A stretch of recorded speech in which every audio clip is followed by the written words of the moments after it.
बिस्मिल्लाहिर्रहमानिर्रहीम। अस्सलामु अलैकुम नाज़रीन। अल्लाह ताला कुरान पाक में इरशाद फरमाता है कि जो कुछ इस ज़मीन पर है सब कुछ फ़ना होने वाला है और तेरे रब अज़्ज़ा वजल की ज़ात बाकी रहने वाली है जो अज़मत और बुज़ुर्गी वाला है। नाज़रीन, आपने इंसानों को तो मरते वक्त देखा होगा, लेकिन क्या आप जानते हैं कि जानवरों को मौत कैसे आती है और जानवरों की रूह कौन सा फरिश्ता कब्ज़ करता है, मलकुल मौत या कोई और फरिश्ता? क्या जानवरों को भी मौत की सख्ती बर्दाश्त करना पड़ती है? इस वीडियो में हम इन्हीं सवालात के जवाबात जानने की कोशिश करेंगे। नाज़रीन, हमारे इर्द गिर्द बहुत से जानवर, परिंदे और मखलूक़ात रहती हैं। जब कोई जानवर मरता है तो हमें सिर्फ उन जानवरों की लाशें नज़र आती हैं जो जानवर हादसाती तौर पर मरते हैं, जैसा कि रोड एक्सीडेंट, या फिर वो जानवर जो कैद में हों या जिनको शिकार किया गया हो। लेकिन जो जानवर अपनी ज़िंदगी का वक्त पूरा होने के बाद अपनी तबीई मौत मरते हैं, उनकी लाशें हमें नज़र क्यों नहीं आती?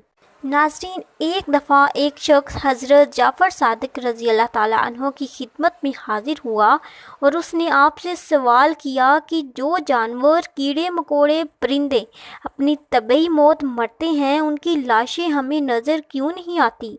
वो कहाँ पर चली जाती हैं?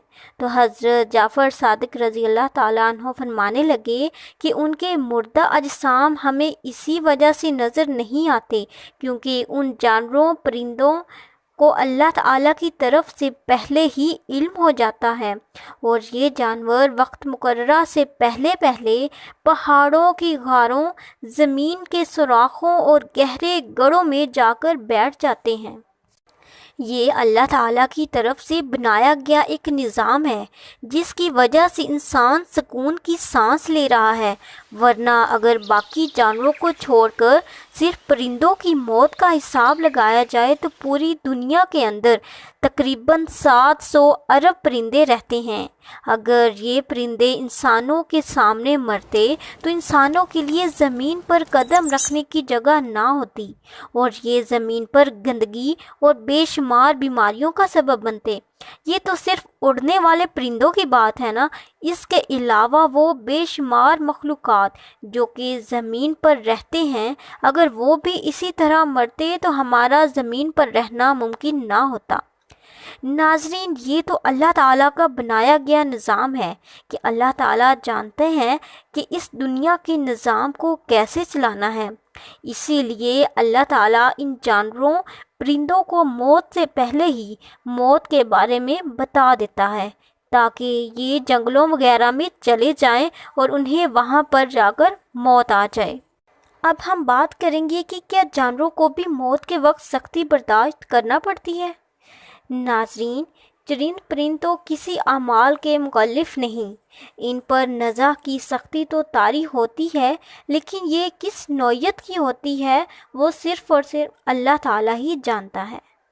अब हम बात करेंगे कि जानवरों की रूह कौन सा फरिश्ता कब्ज़ करता है, मलकुल मौत या फिर कोई और फरिश्ता, या उनकी ज़िंदगी किसी और तरीके से ख़त्म होती है। इसकी हमें मुख्तलिफ रवायात मिलती हैं। एक रवायत के मुताबिक जानवरों, परिंदों और दरख्तों की ज़िंदगी एक तस्बीह में होती है। ये अपनी पूरी ज़िंदगी अल्लाह ताला की तस्बीह बयान करते हैं और जब ये तस्बीह ख़त्म होती है तो उनको मौत आ जाती है और उनकी रूह कब्ज़ हो जाती है, लिहाजा मालिकुल मौत इनकी रूह कब्ज़ नहीं करते। और दूसरी रवायत के मुताबिक, जो कि मुस्तनद और सही मानी जाती है, इसके मुताबिक तमाम जी रूह की जानें हज़रत मालिकुल मौत कब्ज़ करते हैं, चाहे वो इंसान हो, कोई जानवर, चरिंद परिंद या फिर कोई और भी मखलूक क्यों ना हो। ایک حدیث پاک میں آتا ہے کہ ایک مرتبہ ملک الموت نے نبی پاک صلی اللہ علیہ وآلہ وسلم کی خدمت میں عرض کی کہ یا رسول اللہ صلی اللہ علیہ وآلہ وسلم، میں اللہ تعالیٰ کے حکم کے بغیر اپنی مرضی سے کسی ایک مچھر کی روح قبض نہیں کرتا۔ تو اس سے یہ بات ثابت ہو جاتی ہے کہ ملک الموت یہ تمام جانوروں پرندوں کی روح قبض کرتے ہیں۔ ناظرین، جس طرح انسان کے مرنے پر اس کے عزیز و اقارب غم اور سوگ مناتے ہیں، بالکل اسی طرح اگر پرندوں یا جانوروں میں سے کوئی مر جاتا ہے تو اس کے عزیز و اقارب اور اس کے ہم جنس پرندے بھی سوگ مناتے ہیں۔ ناظرین، اس طرح کی مزید ویڈیوز دیکھنے کے لیے میرے چینل کو سبسکرائب کریں، ویڈیو کو لائک اور شیئر کریں۔